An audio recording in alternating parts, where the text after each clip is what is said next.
Alors je propose, il n'y a pas que moi, hein, c'est une réflexion que je nourris de bien des auteurs qui se sont avancés sur ce chemin redoutable de réfléchir le mal. Alors j'en propose deux qui sont liés l'un à l'autre, hein. L'inachèvement de la création et bien sûr la liberté pervertie de l'homme. Commençons avec le monde inachevé. Nous le disions au commencement, ce qui nous fait souffrir, c'est que nous nous heurtons partout à des limites. La limite la plus fondamentale, c'est celle de la durée de vie. Eh bien oui, on vieillit et on finit toujours par mourir. Il y a des limites partout. Les limites de la santé, etc. C'est toujours des limites que nous éprouvons comme un manque. Et c'est donc bien que je veux dire que nous avons une aspiration à quelque chose d'illimité et d'infini, puisque dès qu'il y a une limite, nous sommes en manque. Or, les limites sont la caractéristique de ce monde.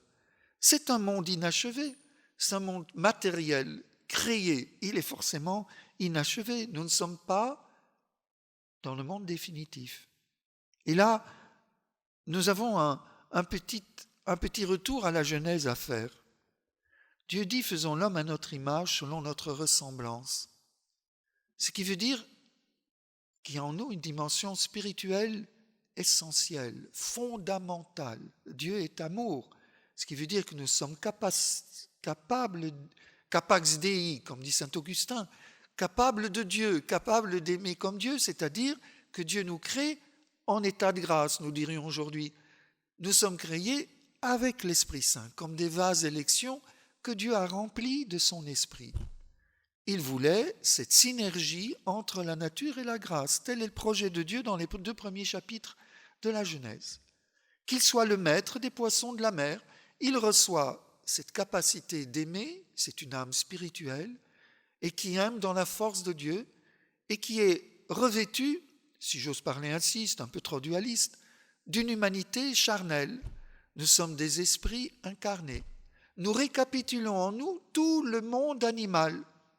Sauf que nous ne sommes pas voués aux pulsions animales, nous ne sommes pas voués à les subir.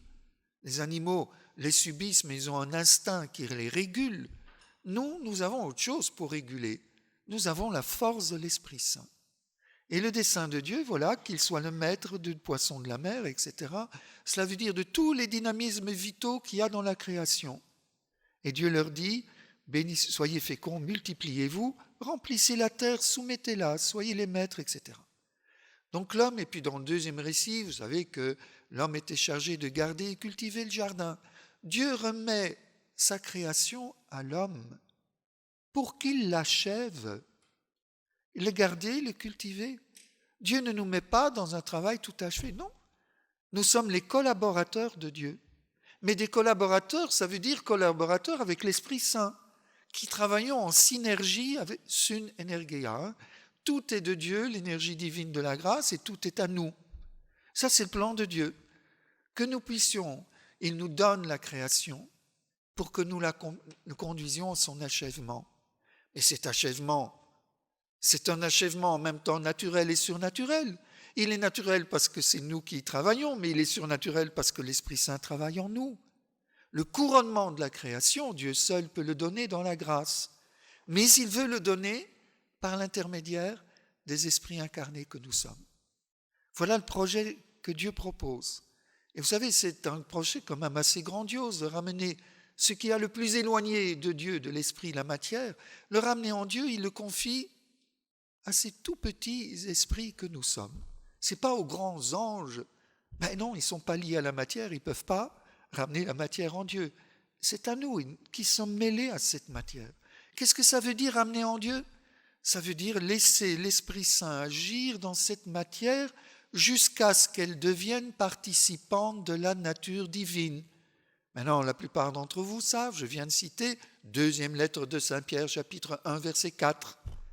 Devenir participant de la nature divine.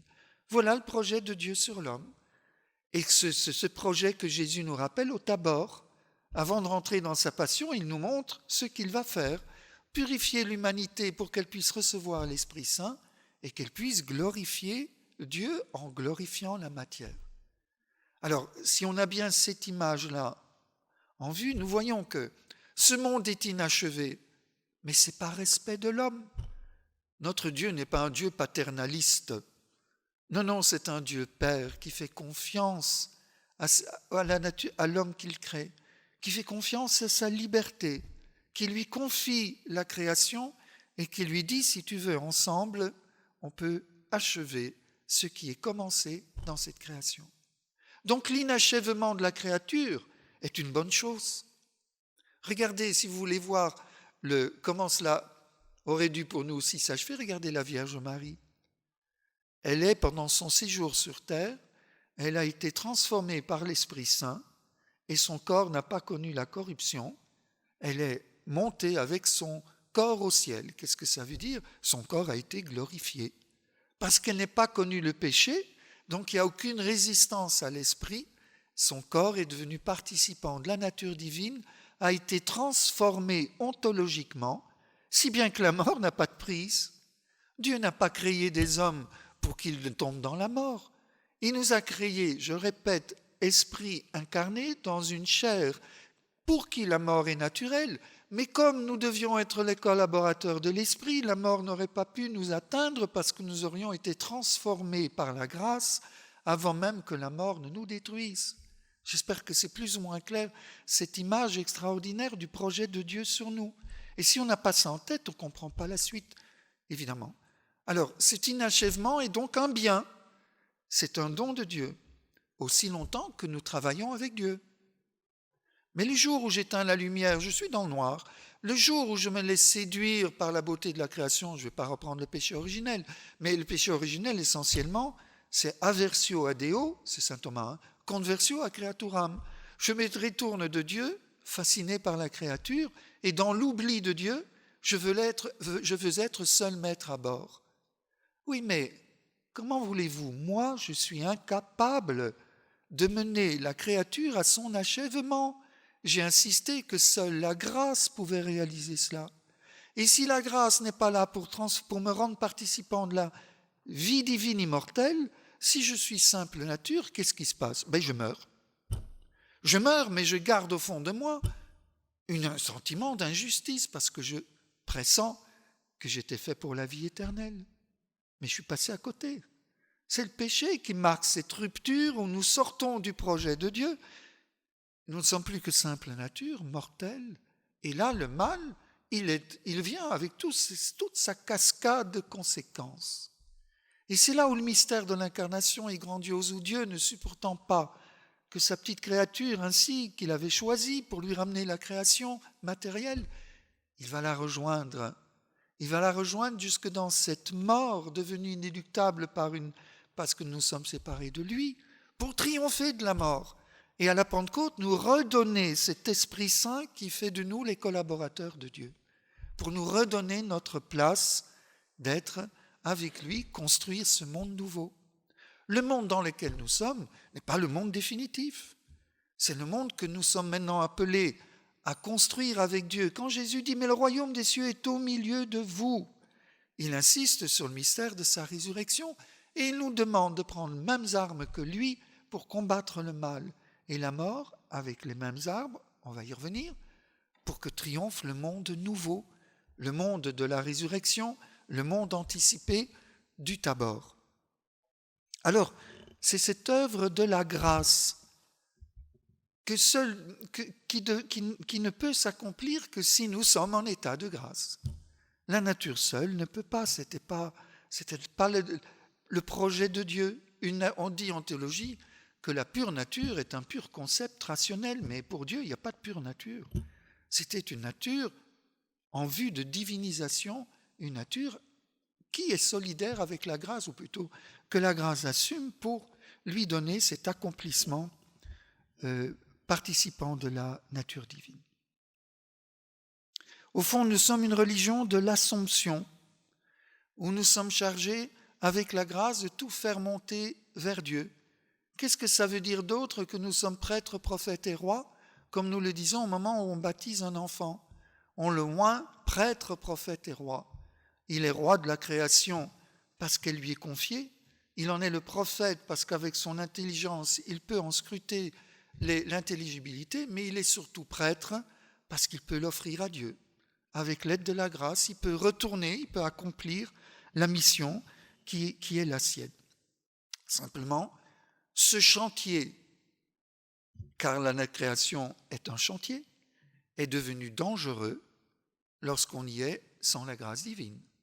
Surtout quand on est séduit par les puissances de ce monde, par les dynamismes de ce monde, par ce dynamisme qui se réduit au fond à la lutte pour la survie du plus fort. C'est ça la loi du monde, la loi de la nature. C'est la survie du plus fort et éliminer les faibles. Que voyez-vous dans notre monde sans Dieu, qui a éliminé Dieu, se croyant enfin maître, pouvant tout régir, sans Dieu, malgré Dieu, voire contre Dieu? Eh bien, on voit exactement cela. On voit des luttes fratricides, les meurtres les guerres entre peuples, etc. C'est pas étonnant. C'est le dynamisme auquel nous nous livrons dès que nous ne sommes plus dans la collaboration avec l'esprit d'amour.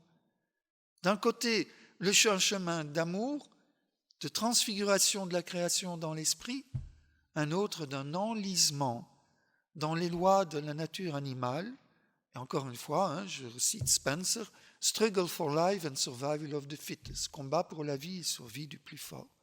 À nous de choisir, est-ce que nous consentons simplement nos pulsions animales dans l'oubli de Dieu ou dans la négation de Dieu, ou bien nous nous souvenons que nous sommes collaborateurs de l'Esprit Saint, appelés à dominer ces pulsions pour pouvoir diviniser la création et l'offrir à Dieu. Alors, nous sentons bien que les limites de la nature, l'imperfection, je trouve plus le terme, de la nature, en fait, en soi, elles ne sont, je reviens à mon mal métaphysique, en soi, ce n'est pas un mal, mais c'est devenu un mal parce que l'homme a quitté Dieu. En soi, cette imperfection de la nature, c'était un chantier à travailler avec Dieu pour le conduire à l'achèvement. Et encore une fois, j'insiste, c'est le respect de notre Père, qu'il veut que nous soyons ses collaborateurs.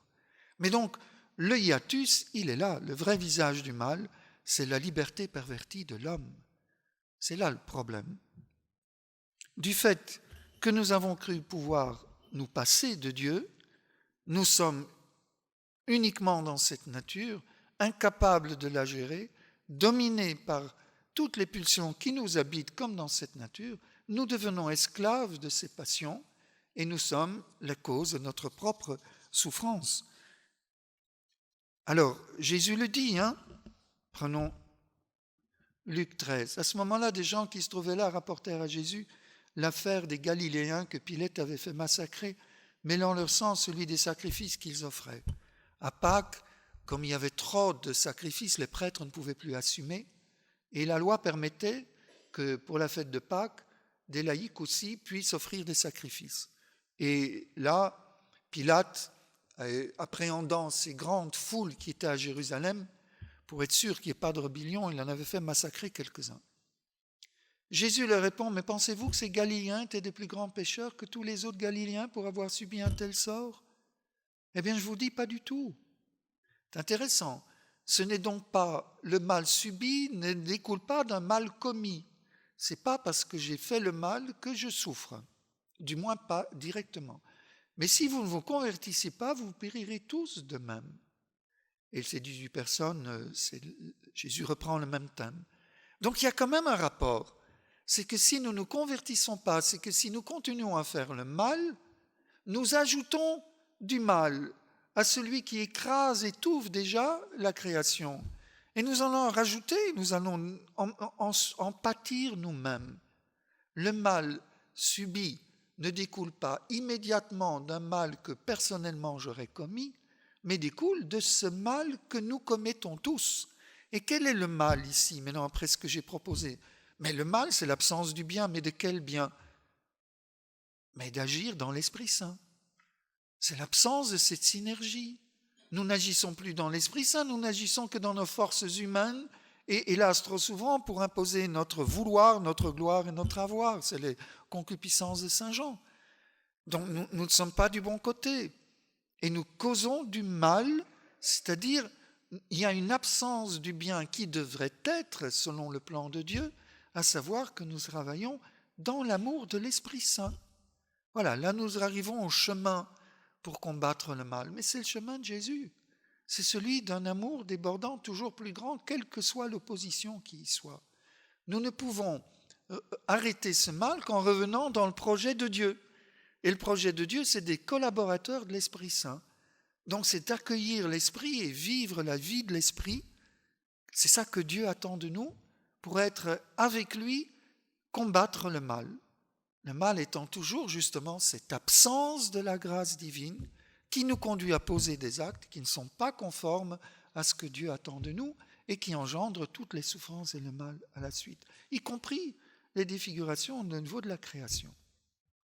Au fond, alors, où est l'origine du mal? Si je continue maintenant, nous avons vu, ce n'est pas tellement les limites de la création, parce que là, c'est un cadeau de Dieu pour nous permettre de grandir. Le mal, c'est que nous habitons ces limites n'en étant plus fils de Dieu. Donc le mal, c'est de ne plus être dans la grâce, et par le fait même, donc ça c'est la béance, et par le fait même de poser des actes à partir d'un dynamisme qui est purement naturel et qui ne peut pas ramener la création dans la voie de Dieu. Donc le mal, il est dans notre cœur. C'est la dramatique du péché.